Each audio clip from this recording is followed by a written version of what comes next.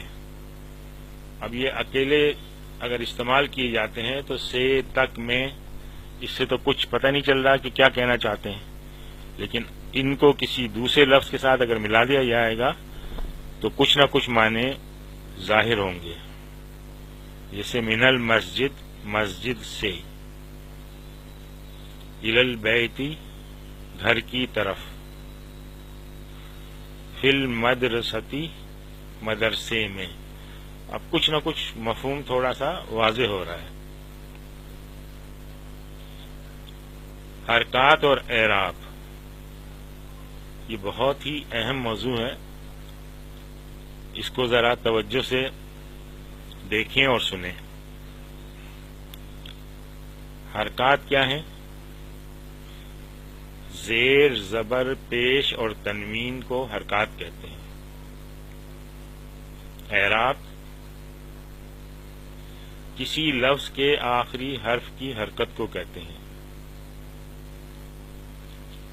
مثال دیکھتے ہیں. الکتاب، اس میں دیکھیں یہ الف پہ زبر ہے، کاف پر یہ زیر ہے، کاف پر یہ زبر ہے، تو یہ سارے مل کے حرکات ہو گئے. ان میں سے ہر ایک حرکت ہے. اسی طرح یہ با الکتاب کا آخری حرف ہے، اس آخری حرف پہ پیش ہے، تو یہ اس کا اعراب کہلائے گا. اور جس حرف پہ کوئی حرکت نہ ہو اسے سکون کہتے ہیں.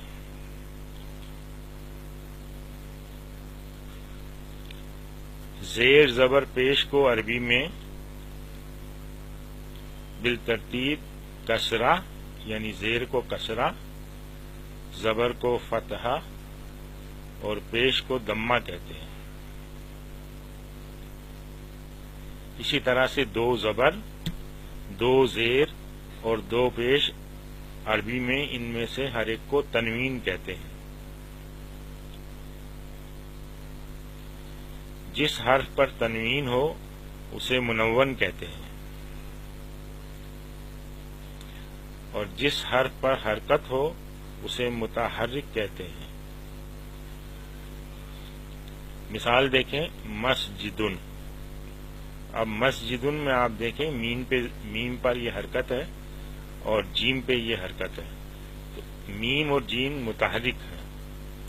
اور یہ دال پہ دیکھیں یہاں پہ یہ تنوین ہے پیش والی، تو یہ دال جو ہے یہ منون ہے.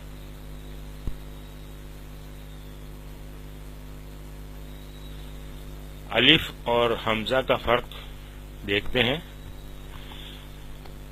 مجھے یقین ہے کہ ہم میں سے بہت سے دوستوں کو الف اور حمزہ کا فرق معلوم نہیں ہوگا. الف پر کوئی حرکت نہیں ہوتی، جبکہ الف پر اگر کوئی حرکت آ جائے تو وہ حمزہ کہلاتا ہے. جیسے یہ الف، اس پہ کوئی حرکت نہیں، یہ الف ہے، اور یہ حمزہ ہے. الف پہ اگر زبر آ گیا یا الف پہ زیر آ گیا یا الف پہ پیش آ گیا، ہر صورت میں یہ حمزہ کہلائے گا. اس کے لکھنے کا ایک اور طریقہ بھی ہے. جیسے یہ یا کے اوپر حمزہ ہے اور واو کے اوپر حمزہ ہے، چنانچہ یہ واو اور یا جو ہے یہ حمزہ کی کرسی کہلاتی ہے.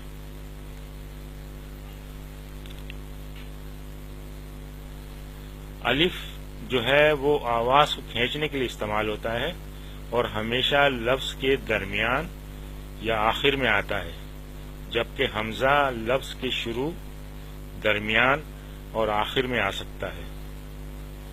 مثال دیکھتے ہیں. جیسے الکتابو. یہ دیکھیں کا کے بعد یہ الف ہے، یہ درمیان میں ہے، اور ہما میں یہ آخر میں الف ہے. تو یہ الف جو ہے وہ لفظ کے درمیان میں آئے گا یا آخر میں آئے گا. یہ دیکھیں یہ شروع میں جو الف کے پاس ساتھ زبر ہے یہ الف نہیں ہے بلکہ یہ حمزہ ہے، یہ شروع میں آ رہا ہے. یہ دیکھیں الف پہ زبر ہے تو یہ حمزہ ہے، یہ شروع میں آیا، اور اصلوں کا تو یہ حمزہ درمیان میں ہے، اور اسی طرح سے السماؤ میں حمزہ شروع میں ہے اور اس کے بعد حمزہ آخر میں ہے. تو اس طرح سے آپ یہ دیکھیں کہ حمزہ شروع میں بھی آیا، لفظ کے درمیان میں بھی آیا اور آخر میں بھی آیا. جبکہ یہاں الف ہم نے دیکھا کہ الف جو ہے لفظ کے درمیان میں آیا اور آخر میں آیا. اسم کی اعرابی حالت اور اس کے استعمال کے مطابق بدلتی رہتی ہے.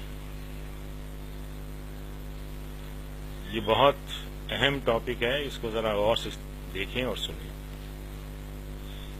قال اللہ، کہا اللہ نے. کس نے کہا؟ اللہ نے کہا. تو اللہ کہنے والا اللہ ہے تو یہ فاعل ہوا، اور اس فاعل کو اللہ کی جو ہا ہے اس پہ جو پیش ہے اس سے ظاہر کیا گیا ہے. اعبد اللہ، میں عبادت کرتا ہوں اللہ کی. یہاں پہ اللہ مفعول ہے، جس کی عبادت کی جا رہی ہے وہ اللہ ہے، اور یہاں پہ فاعل جو ہے وہ میں ہوں. تو اللہ